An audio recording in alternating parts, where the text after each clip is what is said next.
Nosso recorte hoje é sobre a escrita para si. Sim, escrever um destino a mim mesmo. Nós estamos num ambiente em que é tão escassa a leitura, logo, tão mais escassa está a escrita, gente.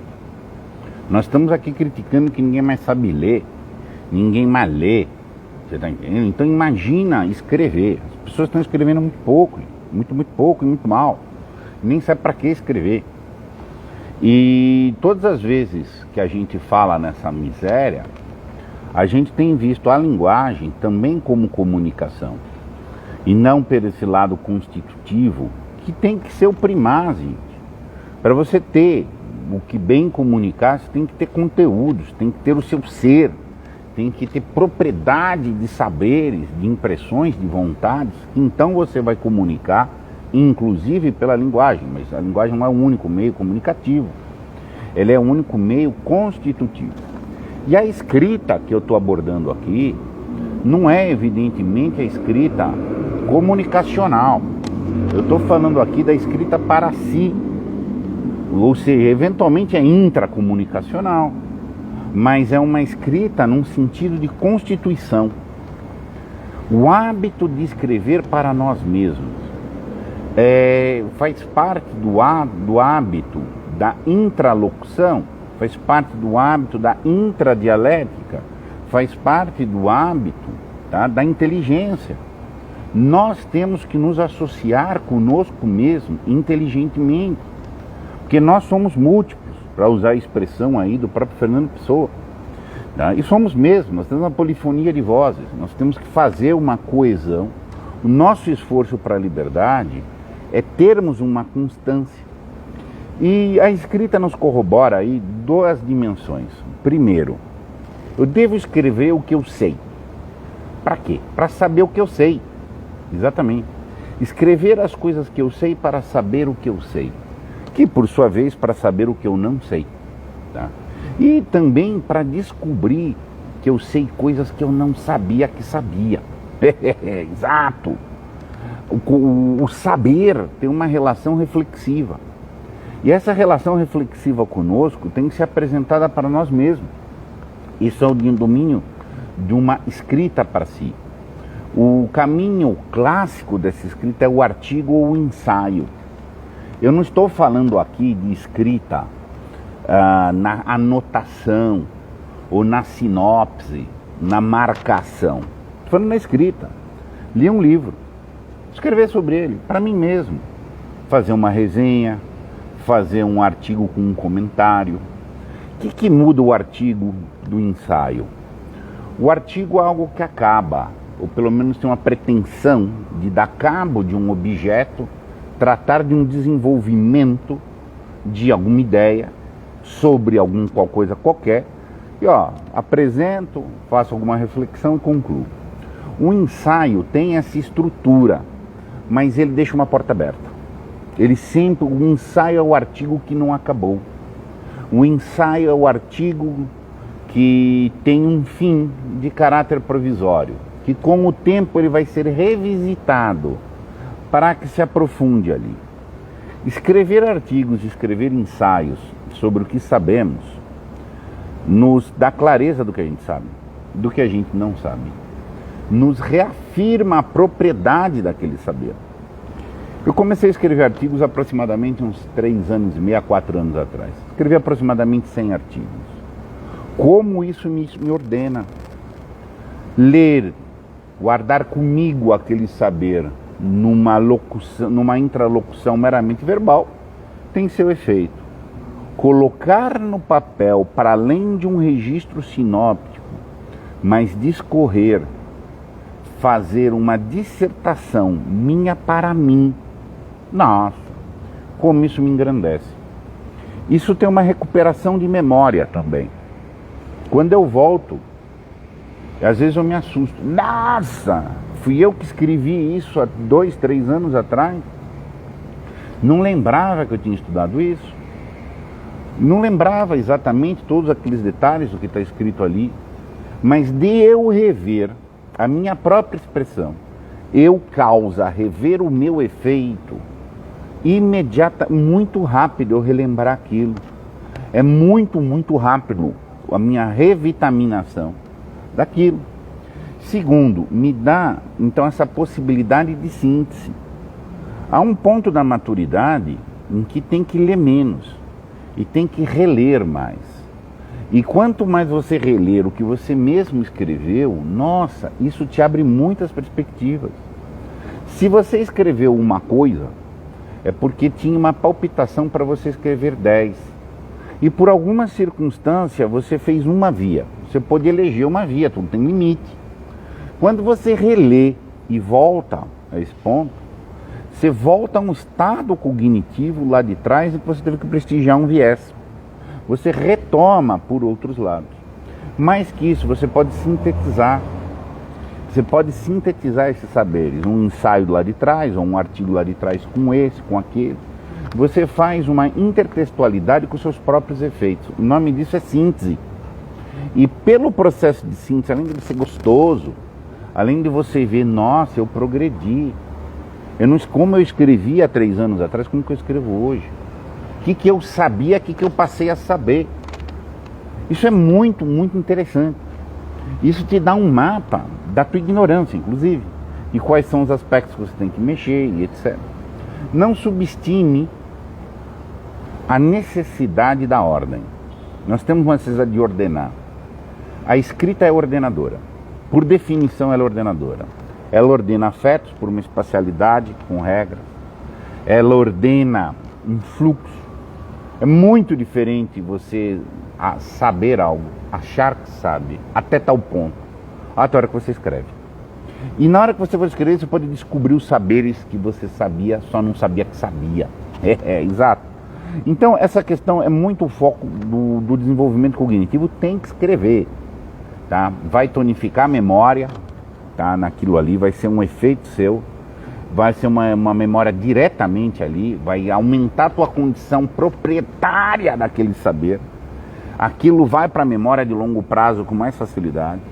E mesmo quando esvair da memória de longo prazo, aquilo ali vai te dar um caminho, um atalho de recuperação dessa memória.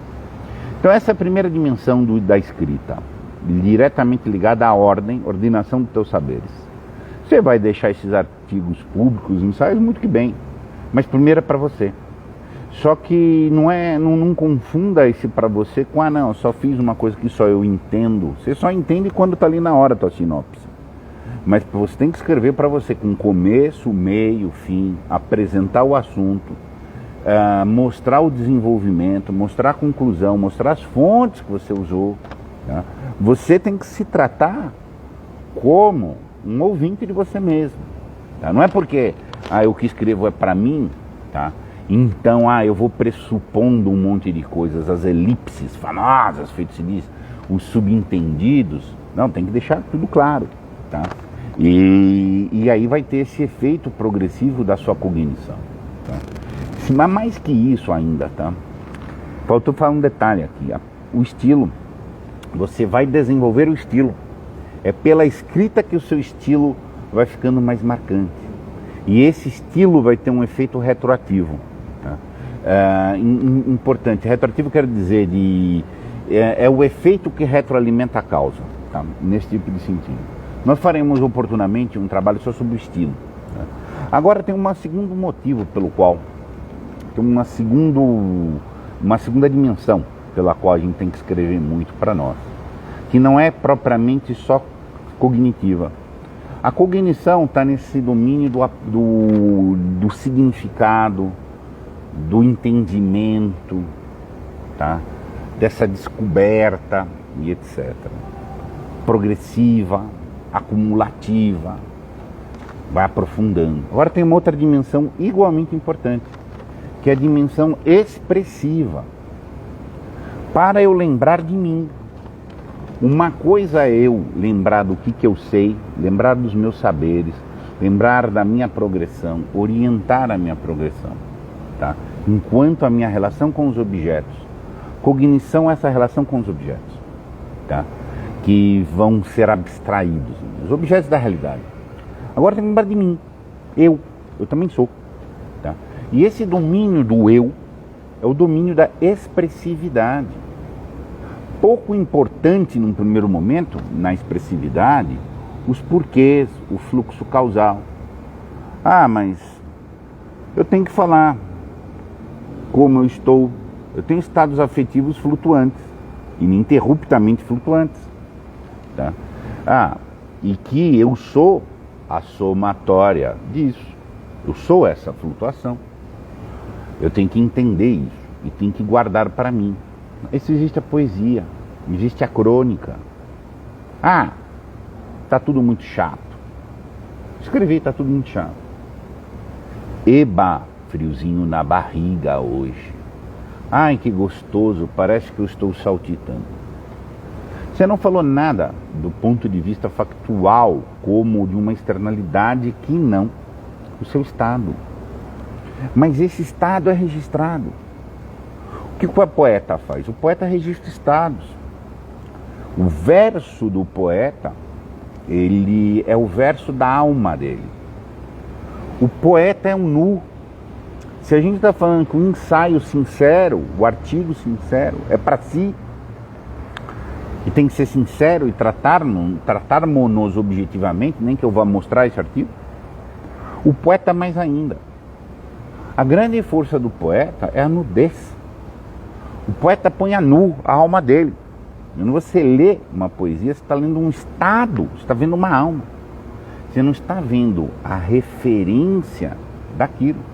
Quando você se ligar demasiado na escrita com uma referência, você está falando do discurso indicativo, dos saberes, da realidade do mundo. Tá? Agora, a poética é uma radiografia da alma do cara. Ele está dando, nós temos isso. Na poesia isso é um pouco mais evidente, mas a crônica cumpre essa função. Há um nível menor de rigor quando no que respeita à coerência, a coesão poética é menor. E a exigência é a verve. Você não pode tratar com a lógica da significação aquilo que tem que ter uma lógica da expressão. Só que a compreensão da expressão também ela se acumula. Eu escrevi nos últimos 4 anos umas 100 poesias também, um pouco mais. Escrevi mais poesias do que artigos ou ensaios, tá? E o que acontece? Nesse sentido, é interessante. Eu vejo, eu lembro de mim. Eu lembrar dos meus estados, eu lembrar da minha vivência, é eu lembrar de mim. Tá? Isso é muito rico. E é a escrita que vai me lembrar. Por qualquer coisa que você tirar foto, falar, lembrar do assunto quando você fala com não sei quem, te dá muito menos verve do que a poesia. Tá? Então, a poesia, a pequena crônica, é muito rico isso. E aí eu vou evocar o próprio Fernando Pessoa, quando ele dizia: o poeta é um fingidor, finjador, que devera sente. O que ele está dizendo por aí? Essa nudez. O poeta está escrevendo para ele. Se ele vai iluminar outras pessoas também, ele acaba iluminando outras pessoas. Mas assim, pela sinceridade dele, pelo assombro, pelo maravilhamento de ver como uma alma é. Isso é lembrar de mim. E eu conto de mim para os outros. Isso tem efeitos de catarse, de progressão, muito grande para nós, né, gente? Essa questão da posse da identidade é muito importante. É uma estabilização dessa identidade objetivamente considerada, tá? Que também dá um chão de progressão. Então assim, tem que escrever, gente. A gente precisa escrever. As pessoas perderam o hábito de ler. Imagina propriamente o de escrever, tá? E, enfim, então, aí vai vendo aquela coisa. Qual que é o melhor jeito de provocar mais efeitos? É provocando efeitos. Efeitos pedem mais efeitos, causas, etc. Tá? Então, desenvolve isso. Você vai ver com o tempo a formatação do estilo. Formatação do estilo é igual à maturidade da personalidade. Essa é uma lógica. Deixa aqui aberto. Bem-vinda Mariana Gabriela, bem-vindo Bruno, Frige, Kelly, tá?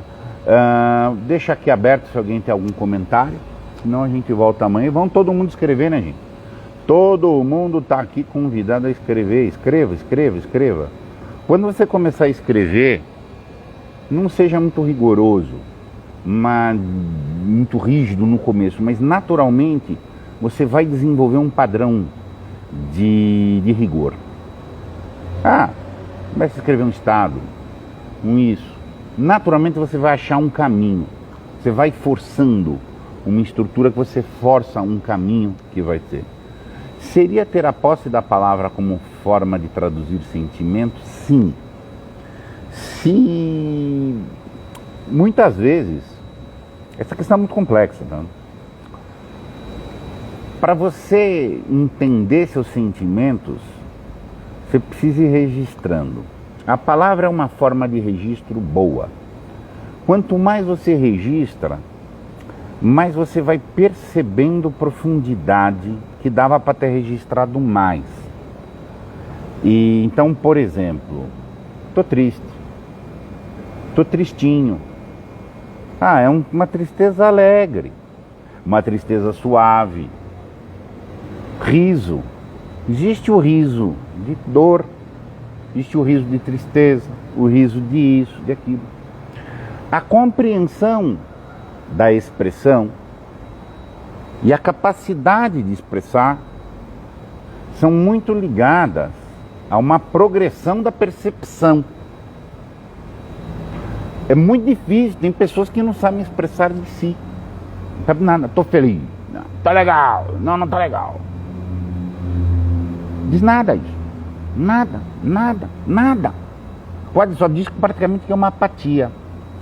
Então assim, conseguir ir registrando os seus afetos implica ir aumentando a lapidação deles. Igual ir registrando os seus saberes implica você aprofundá-los. Mas nós precisamos do elemento da escrita. Se não escrevermos, fica muito débil. É a mesma coisa que não tem rastro, tá? Porque as outras modalidades são frágeis, muito frágeis, muito frágeis. Tudo que você registrar de outra maneira é frágil, tá? Então assim, ninguém sabe bem expressar seus afetos, bem expressar o seu texto facilmente. Você vai desenvolver isso com prática, com hábito, com não sei o quê.